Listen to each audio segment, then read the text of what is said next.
Guys আজকে আমার ফোনের জন্য এই নতুন কভারটা দিকে ডেলিভারি বয় দুটো আমার সাবস্ক্রাইবার বেরোবে, সেটা আমি সত্যি কোনোদিনও ভাবতে পারিনি। হ্যালো এভরিওয়ান, চলো তোমাদের পুরো একদম শুরুতে বলা যাক। আজকে আবার ছিল আমার একটা পার্সেল ডেলিভারি, তাই আর কি সেটা নিতে গেছিলাম। আর সেখানে গিয়ে দেখি ডেলিভারি বয় দুটো আমার সাবস্ক্রাইবার, মানে ওরা আমার ভিডিও দেখে। মানে দেখো, অনেকেই আছে যারা বলে ভিডিও করে কোনো লাভ নেই, কিন্তু ভিডিও করে যে মানুষের এরকম ভালোবাসা পাওয়া যায় সেটা আমার কাছে অনেক বড় ব্যাপার। যাই হোক, তো এর মধ্যে ছিল আমার ফোনে একটা নতুন কভার। দেখো, সাধারণ মানুষের ফোনের একটা বা দুটো কভার হয়, কিন্তু আমার দেখো কতগুলো কভার। মানে ভাই, একটা দুটা তিনটা চারটা কভার। আর 5 নম্বরে এটা হলো নতুন কভার, যেটা আমি আজকে নিলাম। আর এটাকে আমি আনবক্সিং করবো আমার ক্যামেরাম্যান আসার পরে, কারণ ও গেছে ওর বাড়িতে।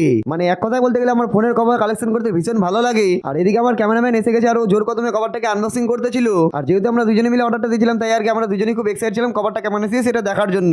আর কভারটা ছিল কিছুটা এরকম টাইপের, আর এই কভারটা আমার অনেকদিন ধরে নেওয়ার ইচ্ছা ছিল। আর তোমরা অনেকেই জানো যে এটা কভার নেওয়ার আগে আমার কাছে ছিল এই কভারটা, যেটা আমি ওয়েবসাইট থেকে নিয়েছিলাম। আর এই নতুন কভারটা আমি খুব একটা ইউজও করবো না। যাই হোক, তো ফোনের মধ্যে লাগানোর পরে লুকটা ছিল কিছুটা এরকম। বাকি ভিডিওটা তোমাদের কেমন লাগলো অবশ্যই লাইক কমেন্ট করে জানাবে, আর পারলে বন্ধুদের সঙ্গে শেয়ারও করে দিবে। আর চ্যানেলে বা পেজে যদি নতুন হয়ে থাকো তাহলে অবশ্যই সাবস্ক্রাইব আর ফলো করে দিও। দেখা হচ্ছে পরের ভিডিওতে, ততক্ষণের জন্য টাটা।